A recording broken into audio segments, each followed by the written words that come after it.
Hey everybody, before we get into this interview of Patrick Stewart talking about the Multiverse of Madness, we have a trivia question for you. In lieu of actually talking about X-Men and the MCU, which it seems like a long time coming, this has to do with the first X-Men movie. When did that first X-Men movie come out? Let us know if you know that in the comments below, and if you get it right, we'll be sure to give you a like. Now let's get started.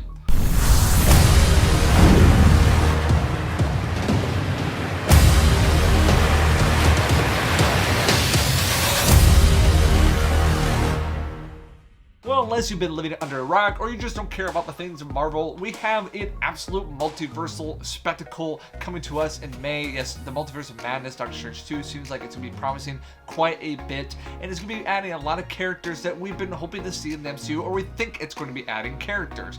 We've seen hints at Captain Britain and Peggy Carter from the What If series. We see even people dialing into this piece of glass in the poster that looks like baby Deadpool, but I would say the biggest, if not the most impactful, moment of that trailer is hearing Sir Patrick Stewart's voice with the Illuminati and all the implications of that for the MCU. So we're going to be talking about that today, actually looking at this interview with Patrick Stewart when he was asked if he is in the MCU. I've always wondered this because I've been following your work forever, and I don't know. I always wanted to know how much gets back to the actor. But on Sunday night, when the Super Bowl aired the spot for Doctor Strange 2, your name started trending because people were like, "Is that Patrick Stewart in Doctor Strange 2?" I'm not going to ask you if you're in this. I know you can't answer it, but I just wanted to know, does that get back to you? Do you know you're trending? Do you know people are like, "Hey, he's in this movie," or can you even say anything about it at all?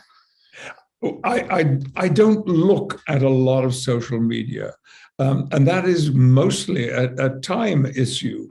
But I must say, before bedtime on Sunday evening, I had plenty of communications from friends and some people I hardly knew at all, making reference to, "Is that you?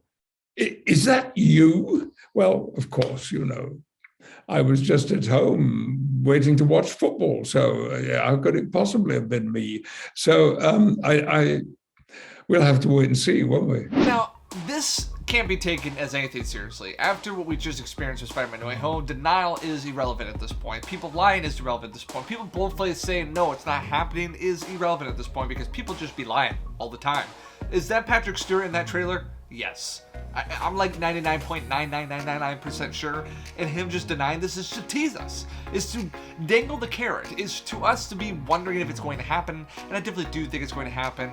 You don't have that scene, you don't have that little tease there, and to be like, "Oh, he's not really in it." I know we had the situation with Quicksilver and WandaVision, but I do not think this is the case. The Illuminati and Professor X, it all makes sense and lines up perfectly. Well guys, thank you so much for watching this video, and if you want to best support us here at FilMonger, you can like, subscribe, and turn notifications as we're trying to fulfill your movie hunger on the regular. And the answer to that Marvel trivia question, when or what year did the first X-Men movie come out? And that was in 2000, over 2 decades ago. Is that even possible? It seems pretty crazy to me. I remember when it came out.